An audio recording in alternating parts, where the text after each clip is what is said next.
Assalamualaikum warahmatullahi wabarakatuh. Perkenalkan, saya Gina Fadilah, mahasiswa semester 2 Politeknik Negeri Cilacap, Prodi D4 Teknik Pengendalian Pencemaran Lingkungan. Di sini saya akan menyampaikan beberapa materi tentang biokimia.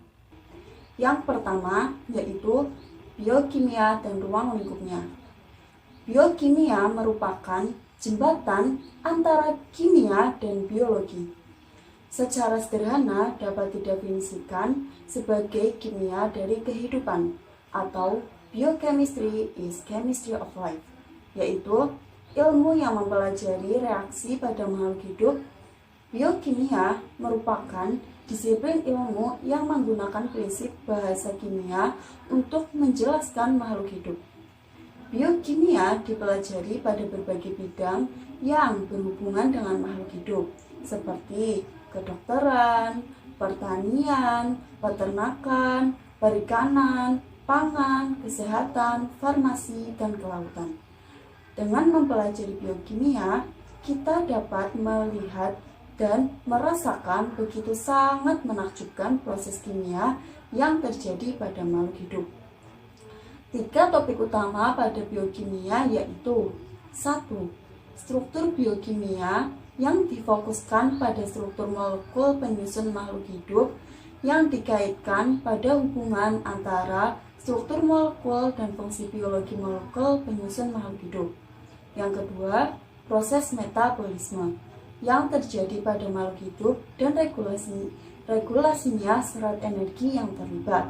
Yang ketiga yaitu informasi biokimia yang dihubungkan dengan proses kimia dan senyawa yang menyimpan dan mentransmisikan informasi biologi yang dikenal dengan pewaris sifat sel. Karakteristik makhluk hidup yaitu 1. Makhluk hidup tersusun atas sel. 2. Makhluk hidup mengalami pertumbuhan dan perkembangan. 3. Makhluk hidup melakukan metabolisme. 4. Makhluk hidup memberikan respon terhadap rangsangan. Dan yang kelima yaitu makhluk hidup mempunyai kemampuan beradaptasi dengan lingkungan. Yang kedua yaitu karbohidrat.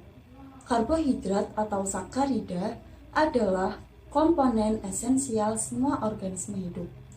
Karbohidrat merupakan kelompok molekul biologi yang paling melimpah di bumi. Meskipun semua organisme dapat mensintesa karbohidrat, namun kebanyakan karbohidrat dihasilkan oleh organisme fotosintetik, termasuk bakteri tertentu, alga, dan tumbuhan. Organisme ini merubah energi cahaya matahari menjadi energi kimia. Kemudian, energi kimia digunakan untuk membuat karbohidrat dari karbon dioksida atau CO2. Klasifikasi utama karbohidrat adalah monosakarida, disakarida, oligosakarida, dan polisakarida. A. Monosakarida merupakan unit terkecil dari struktur karbohidrat. B. Disakarida terdiri dari 2 residu monosakarida yang berikatan kovalen dengan nama ikatan glikosida. Yang C yaitu oligosakarida, terikat 3 sampai kira-kira 20 residu monosakarida. Dan yang D yaitu polisakarida. Polisakarida yaitu polimer yang mengandung banyak residu monosakarida, disakarida, oligosakarida, dan polisakarida tidak mempunyai rumus empiris atau CH2ON karena air dikeluarkan selama pembentukan polimer. Secara struktural, karbohidrat merupakan polihidroksi aldehid atau polihidroksi keton atau senyawa yang menghasilkan polihidroksi aldehid atau polihidroksiketon pada produk hidrolisisnya. Molekul karbohidrat dapat diberikan dengan molekul lain memberi glikokonjugate. Glikokonjugat adalah turunan karbohidrat di mana satu atau lebih rantai karbohidrat berikatan kovalen dengan peptida, protein atau lipid. Turunan ini termasuk proteoglikan, peptidoglikan, glikoprotein, glikolipid, merupakan heteroglikan. Monosakarida dan turunannya. Monosakarida dapat diartikan sebuah atau mono unit sakarid gula. Monosakarida adalah karbohidrat paling sederhana karena monosakarida tidak dapat lagi dihidrolisis menjadi gula yang lebih sederhana. Sifat monosakarida adalah larut dalam air, berwarna putih, padat kristalin, dan berasa manis. Kebanyakan monosakarida disintetis dan senyawa sederhana pada proses yang dinamakan gluconeogenesis. Monosakarida lainnya dihasilkan melalui fotosintesis pada tumbuh-tumbuhan dan bakteri tertentu. Contoh monosakarida yaitu glukosa, fruktosa, galaktosa, dan ribosa. Secara struktur kimia, monosakarida adalah polihidroksialdehid atau polihidroksiketon. Monosakarida dapat dikelompokkan berdasarkan tipe gugus karbonilnya dan jumlah atom karbonnya. A. Jika gugus karbonil monosakarida sebuah aldehid maka dinamakan aldosa. B. Jika gugus karbonil monosakarida sebuah keton maka dinamakan ketosa. C. Aldosa dengan 3, 4, 5, 6, dan 7 atom karbon berturut-turut dinamakan ketotriosa, ketrotrosa, ketoprentosa, ketoheksosa, dan ketoheptosa. Monosakarida paling sederhana mengandung 3 karbon gliseraldehid adalah sebuah aldotriosa, sedangkan dihidroksiaseton adalah sebuah ketotriosa. Karbon memainkan peran pada fotosintesis dan jalur lainnya. Senyawa 1 atau 2 karbon tidak mempunyai sifat-sifat khusus monosakarida. Turunan monosakarida terdapat banyak turunan monosakarida, yaitu sugar phosphate, deoxysugar, and amino sugar, sugar alcohol, and sugar acid. Monosakarida dan turunannya mempunyai singkatan yang digunakan untuk menggambarkan polisakarida yang lebih kompleks. Singkatan yang diterima adalah 3 huruf dengan akhiran pada beberapa dan ada turunan yang lain seperti disakarida dan turunannya, oligosakarida dan turunannya, polisakarida dan turunannya. Ketiga yaitu protein. Protein berasal dari bahasa Yunani atau protos yang berarti yang paling utama. Protein di dalam sel mempunyai peranan penting sehingga diartikan yang paling utama. Karena protein menyediakan organisme tidak hanya karbon dan hidrogen, tetapi juga nitrogen dan sulfur. Fungsi protein antara lain: 1. Perlindungan terhadap infeksi. 2. Kualitas reaksi metabolik. Dan yang ketiga yaitu dukungan dan kekuatan mekanik. Bentuk protein bervariasi, namun bentuk protein dapat dikelompokkan menjadi 2 yaitu protein globular dan protein fibros. Yang pertama yaitu protein globular, merupakan protein yang larut di dalam air. Makromolekul ini berbentuk seperti bola dengan karakteristik pada bagian dalam protein hidrofobik dan pada permukaan protein hidrofilik. Oleh sebab itu, protein globular larut di dalam air. Kebanyakan protein globular adalah enzim. Yang kedua yaitu protein fibrous adalah protein struktural yang menyediakan dukungan mekanik pada sel dan organisme. Protein fibrous dirancang khusus seperti kabel besar atau lembaran. A. Asam amino protein alami. Protein adalah polimer dari asam amino. Semua organisme menggunakan 20 asam amino yang sama sebagai unit pembangun suatu molekul protein. Pengelompokan protein berdasarkan fungsinya. Protein adalah polipeptida. Pada prinsipnya, perbedaan suatu protein dengan protein lainnya terletak pada jumlah dan urutan residu asam amino penyusunnya. Seberapa banyak protein dapat terbentuk dari kombinasi 20 asam amino. Kombinasi asam amino ini menghasilkan protein dengan urutan residu asam amino tertentu yang akan menentukan sifat dan fungsinya. Protein mempunyai bermacam fungsi biologi, yaitu 1. Enzim adalah katalis biologi. Enzim mengkatalis hampir semua reaksi yang terjadi di makhluk hidup. Reaksi akan berlangsung berhari-hari atau berminggu-minggu atau membutuhkan suhu yang tinggi tanpa enzim. Yang kedua yaitu protein pertahanan termasuk antibodi atau juga dinamakan imunoglobulin, yaitu merupakan molekul protein yang mempunyai spesifik tinggi. Protein ini dihasilkan oleh sel khusus dari sistem imun dan berperan merespon antigen asing. Antigen asing ini termasuk bakteri dan virus yang menginfeksi tubuh. Protein transport membawa material dari satu tempat ke tempat lainnya di dalam tubuh. Protein transport transferring membawa besi dan liver ke sumsum tulang, di mana besi digunakan untuk mensintesa gugus heme untuk hemoglobin. Hemoglobin merupakan protein yang berikatan dan membawa O2 dan CO2 di dalam sel darah merah. Sedangkan mioglobin merupakan protein penyimpan oksigen.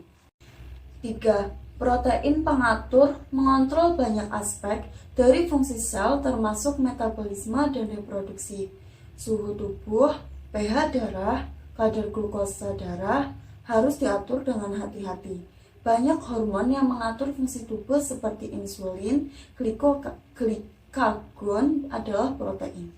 4. Protein struktur menyediakan pendukung mekanik untuk sebagian besar binatang dan menyediakan penutup luar rambut dari kuku kita adalah sebagian besar tersusun dari protein keratin. Protein lainnya menyediakan kekuatan mekanik untuk tulang kita, urat atau tendon, dan kulit. 5. Protein pergerakan perlu untuk semua bentuk pergerakan. Otot kita yang termasuk otot yang paling adalah jantung.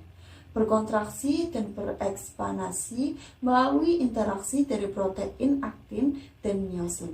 Sperma dapat berenang karena mempunyai flagela yang panjang yang terbuat dari protein.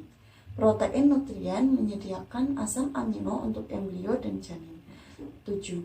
Protein pada permukaan sel dapat bertindak sebagai reseptor untuk berbagai macam ligan dan sebagai modifier interaksi sel dengan sel. C. Tingkatan struktur protein.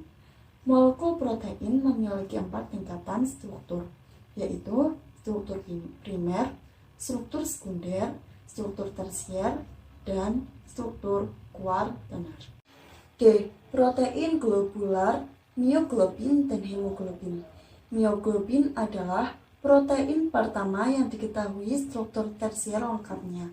Struktur tersier mioglobin ditentukan dengan kristalografi sinar X. Mioglobin dan hemoglobin merupakan protein globular. Kedua protein ini melakukan fungsi biologi mengatur molekul oksigen secara selektif dan reversibel. E. Protein keratin dan kolagen. Keratin adalah protein yang tahan secara mekanik dan tidak bereaksi secara kimia. Kolagen triple helix. Kata kolagen berasal dari bahasa Yunani. Kolla artinya lem. Kolagen adalah komponen protein utama jaringan penghubung dan vertebrata dan merupakan protein paling melimpah. F. Denaturasi. Denaturasi adalah sebuah proses di mana protein atau asam nukleat kehilangan struktur tersier dan struktur sekunder dengan penerapan beberapa tekanan eksternal atau senyawa seperti asam kuat atau basa, garam anorganik terkonsentrasi. Sebuah misalnya pelarut organik atau contoh alkohol atau kloroform atau panas. G. Kestabilan protein pada suhu tinggi. Mikroorganisme yang hidup pada suhu tinggi dikelompokkan sebagai termofil dan hipertermofil. Enzim pada termofili dan hipertermofili lebih tahan panas daripada mesofil dan fungsinya optimal pada suhu tinggi. Gel elektroforesis protein adalah teknik pemisahan molekul protein berdasarkan sifat fisiknya seperti muatan atau masanya dalam matriks gel menggunakan arus listrik. Protein umumnya dipisahkan dengan cara ini menggunakan polyacrylamide gel elektroforesis atau PAGE untuk mengidentifikasi individual protein di dalam sampel kompleks atau untuk menguji protein multi-unit dalam suatu sampel protein. I. Protein pada basisi data KZCAZY, PDB, dan GenBank. Beberapa basisi data bio yang terkenal adalah basisi data KZ, CAZY, PDB, dan GenBank. Sekuens residu asam amino suatu protein, sekuens basa nukleotida suatu gen dapat disimpan pada basis data GenBank. Sekuens ini berasal dari siapa saja yang ingin mempublikasikan penemuannya ke seluruh dunia. Oleh sebab itu, data ini bertambah secara eksponensial. Jumlah ini akan terus bertambah dengan cepat seiring majunya teknologi riset yang berhubungan dengan enzim yang substratnya karbohidrat. Data pada basis data PDB adalah data protein, terutama berhubungan dengan struktur 3 dimensi protein. Record pada GenBank memiliki format tertentu yang disebut format GenBank secara umum. Bagian-bagian penting format GenBank terdiri atas lokus, definisi accession, versi, GI atau Geninfo identifier, keyword, search, reference, feature, and sequence. 4. Senyawa makro dan mikro pada makhluk hidup. Pada pertengahan abad ke-19, seorang ilmuwan Jerman bernama Baron Justus von Liebig berhasil mengemukakan peran unsur hara bagi pertumbuhan dan reproduksi tanaman. Unsur-unsur hara ini disebut sebagai unsur hara esensial yang jumlahnya ada 17 unsur esensial karena alasan berikut. 1. Tanpa unsur-unsur tersebut, tumbuhan tidak dapat menyelesaikan siklus hidupnya secara normal. Yang kedua, yaitu alasan yang kedua, fungsinya tidak dapat digantikan oleh unsur lain. Fungsi yang ketiga, unsur-unsur tersebut terlibat secara langsung terhadap pertumbuhan dan reproduksi. Dan yang keempat, hampir semua tumbuhan membutuhkan elemen tersebut untuk dapat bertahan hidup. Berdasarkan jumlah atau kuantitas yang diperlukan oleh tanaman, maka hara esensial terbagi dua, yaitu unsur hara makro seperti C, H, O, N, P, K, S, Ca, dan magnesium. Dan unsur hara mikro seperti F atau besi, B, Cu, Mn, Mo, Zn, Cl, dan Mi. Dikatakan hara makro karena dibutuhkan tanaman dalam jumlah lebih besar, sementara hara mikro dibutuhkan tanaman dalam jumlah kecil. C, H, dan O diperoleh dari udara dan air, sementara yang lainnya diambil oleh akar dari dalam tanah dan disebut nutrisi non-mineral karena diperoleh dari udara dan air, bukan dari mineral tanah. Ada 6 unsur hara makro yang berasal dari mineral tanah dan terbagi menjadi 2 berdasarkan jumlah yang diperlukan tumbuhan N, P, dan K. Disebut sebagai hara primer atau mayor, kemudian S, Ca, dan Mg disebut sebagai hara sekunder. Hara primer dibutuhkan dalam jumlah yang lebih banyak dibandingkan dengan hara sekunder. Unsur hara yang mobile atau berpindah terdiri atas N, P, K, Mg, Mo, dan Cl. Sementara hara yang immobile tidak bisa berpindah meliputi S, Ca, P, Mn, Se, Zn, Fe, Cu, dan Ni. Berikut ke-16 elemen esensial bagi tumbuhan. 1. Karbon atau C. Bentuk tersedianya yaitu CO2. Diambil dari atmosfer dalam bentuk karbon dioksida atau CO2 oleh daun melalui proses fotosintesis. Konsentrasi dalam jaringan kering sekitar 45%. Fungsinya yaitu membentuk karbohidrat, substrat utama dalam fotosintesis. Yang kedua yaitu hidrogen atau H. Bentuk tersedia yaitu H2O diperoleh dari air H2O. Konsentrasi dalam jaringan kering sekitar 6%. Fungsi menjaga keseimbangan osmosis, berperan penting dalam jumlah proses biokimia membentuk karbohidrat. Yang ketiga yaitu nitrogen atau N. Bentuk tersedia yaitu amonium NH4+ dan nitrat NO3-. Konsentrasi dalam jaringan kering 1-5%. Fungsinya yaitu unsur utama pada pembentukan asam nukleat, asam amino yang membentuk protein serta berbagai enzim. Komponen utama dari klorofil tempat terjadinya fotosintesis. Komponen penting pada beberapa vitamin. Yang keempat yaitu oksigen atau O2. Bentuk tersedia itu O2 diambil dari atmosfer ke bentuk oksigen O2 dan dari pemecahan CO2 dalam proses fotosintesis oleh daun. Konsentrasi dalam jaringan kering sekitar 45%. Fungsi membentuk karbohidrat, substrat utama pada proses respirasi. Yang kelima yaitu fosfor atau P. Bentuk tersedia itu fosfat atau H2PO4- dan HPO4-2. Konsentrasi dalam jaringan kering 0,1-0,5%. Fungsi atau membentuk protein, koenzim, asam nukleat, dan sebagai substrat metabolisme. Berperan penting dalam proses transfer energi pada proses metabolisme sel. Yang keenam yaitu kalium atau potasium, K. Bentuk tersedia yaitu ion kalium atau K+. Konsentrasi dalam jaringan yaitu 0,5-0,8%. Fungsinya itu terlibat dalam proses fotosintesis, translokasi karbohidrat, dan sintesis protein. Berperan utama pada pergerakan tumbuhan, misalnya buka tutup stomata. Yang ketujuh yaitu sulfur atau S. Bentuk tersedianya dari sulfur yaitu sulfat atau SO4-2-. Konsentrasi dalam jaringan yaitu 0,1-0,4%. Fungsinya itu merupakan komponen penting pada pembentukan protein, koenzim, dan vitamin. Yang kedelapan yaitu kalsium atau Ca. Bentuk tersedia ion kalsium atau Ca2+, konsentrasi dalam jaringan 0,2-1%. Fungsi komponen pembentuk dinding sel, berperan dalam struktur dan permeabilitas membran, berperan penting dalam proses pembelahan sel. Yang kesembilan yaitu magnesium atau Mg. Bentuk tersedianya yaitu Mg2+, konsentrasi dalam jaringannya yaitu 0,1-0,4%.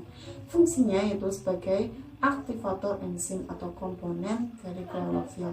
Yang ke-10 yaitu besi atau Fe. Bentuk tersedia itu ferrous Fe2+ dan ferrit Fe3+. Konsentrasi dalam jaringan yaitu 50-250 ppm. Fungsinya itu berperan pada sintesis klorofil dan transfer elektron pada enzim. 11. Boron atau B.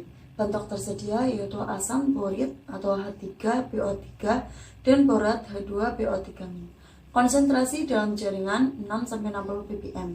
Fungsinya itu diakini berperan dalam translokasi gula dan metabolisme karbohidrat, berperan pada pembelahan dan pemanjangan sel, dan berkontribusi terhadap ketegaran struktur dari dinding sel. Yang ke-12 yaitu tembaga atau Cu. Bentuk tersedia yaitu Cu2+, konsentrasi dalam jaringan 5-20 ppm. Fungsinya sebagai katalis pada proses respirasi komponen dari berbagai enzim. Yang ke-13 yaitu molybdenum atau MO. Bentuk tersedia yaitu ion molibdat atau MoO4-2-. Konsentrasi dalam jaringan 0,05 sampai 0,2 ppm. Fungsinya yaitu elemen utama pada fiksasi nitrogen. Berperan dalam mengubah nitrat menjadi amonium dalam tubuh tanaman. Sebelum digunakan dalam sintesis asam amino, protein atau molekul organik lainnya, maka nitrat harus diubah dahulu menjadi amonium, Zn atau Zn. Bentuk tersedia itu Zn2+, atau konsentrasi dalam jaringan 25-150 ppm. Fungsi berperan pada berbagai aktivitas enzim yang mengontrol berbagai aktivitas metabolik. 15 itu klorin atau Cl. Bentuk tersedia ion klorid atau Cl-. Konsentrasi dalam jaringan 0,1 sampai 1%. Fungsi diperlukan dalam proses kerja enzim, urease, dan perkecambahan benih. Yang ke-16 yaitu nikel atau Ni. Bentuk tersedia yaitu Ni2+, konsentrasi dalam jaringan 0,1 sampai 1 ppm. Fungsinya yaitu diperlukan dalam proses kerja enzim, urease, dan perkecambahan benih. Yang kelima yaitu reaksi enzim dan reaksi enzimatis. Enzim merupakan protein atau molekul berbasis protein yang mempercepat reaksi kimia dalam tubuh organisme. Perannya adalah sebagai katalis untuk reaksi kimia, di mana ini artinya enzim mendorong perubahan satu set reaktan atau substrat menjadi produk tertentu. Sifat-sifat enzim yaitu 1. Setiap jenis enzim hanya mempunyai menjadi katalis dari satu jenis reaksi kimia. Salah satu contohnya adalah enzim protease yang memecah protein tidak mampu memecah protein atau karbohidrat atau biokatalisator. Sensitif terhadap suhu, sensitif terhadap perubahan pH, bekerja secara spesifik dan termolabil. Reaksi enzim. Cara kerja enzim di dalam suatu reaksi metabolisme pada tubuh organisme ialah dengan cara menurunkan energi aktivasi, yakni energi yang dibutuhkan untuk dapat memulai suatu reaksi dengan meminimalkan cost. Maka, proses yang berlangsung juga akan dapat lebih cepat. Energi aktivasi di dalam suatu reaksi kimia tersebut dapat diperumpamakan ialah sebagai biaya jalan. Dalam sebuah proses produksi, semakin rendah biaya jalannya, maka makin akan cepat prosesnya. Adapun cara kerja enzim dalam mempercepat reaksi kimia ialah dengan berinteraksi bersama substrat. Setelah itu, substrat tersebut akan diubah menjadi sebuah produk. Apabila terbentuk produk, enzim akan melepaskan diri dari substrat tersebut. Hal tersebut dikarenakan enzim tidak bereaksi dengan substratnya. Terdapat dua teori yang menggambarkan bagaimana cara kerja enzim antara lain sebagai berikut. 1. Teori gembok dan kunci. Kenapa disebut sebagai teori gembok dan kunci? Yang mana enzim diilustrasikan sebagai kunci dan substrat diistilahkan dengan gembok, karena gembok dan kunci akan memilih kecocokan sisi yang sama untuk membuka ataupun sebaliknya. Teori tersebut memiliki kekurangan, yakni tidak mampu menjelaskan mengenai kestabilan enzim pada saat peralihan titik reaksi enzim. Teori kedua adalah teori induksi. Daniel Kosten pada tahun 1958 adalah yang mengagumkan teori ini. Enzim mempunyai sisi aktif yang fleksibel. Meski demikian, sisi aktif enzim tersebut memiliki titik-titik pengikatan yang sama atau spesifik, sehingga hanya substrat yang memiliki titik-titik pengikatan yang spesifik sama yang akan menginduksi sisi aktif dari enzim sehingga pasca membentuk seperti substrat. Teori induksi inilah yang mampu menjawab kekurangan dari teori gembok dan kunci sebelumnya. Oleh karena itu, teori induksi yang dikemukakan oleh Daniel Kostein pada tahun 1958 merupakan sebuah teori yang paling banyak diakui oleh para peneliti untuk dapat menjelaskan cara kerja enzim. Reaksi enzimatis. Reaksi enzimatis adalah reaksi yang melibatkan bantuan enzim sebagai katalisator dalam suatu reaksi biologi.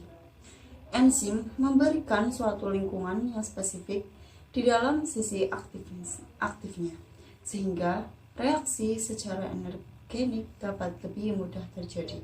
Perbedaan antara energi reaktan atau fase awal dengan energi produk atau fase akhir, selisih energi bebas standar atau delta G derajat.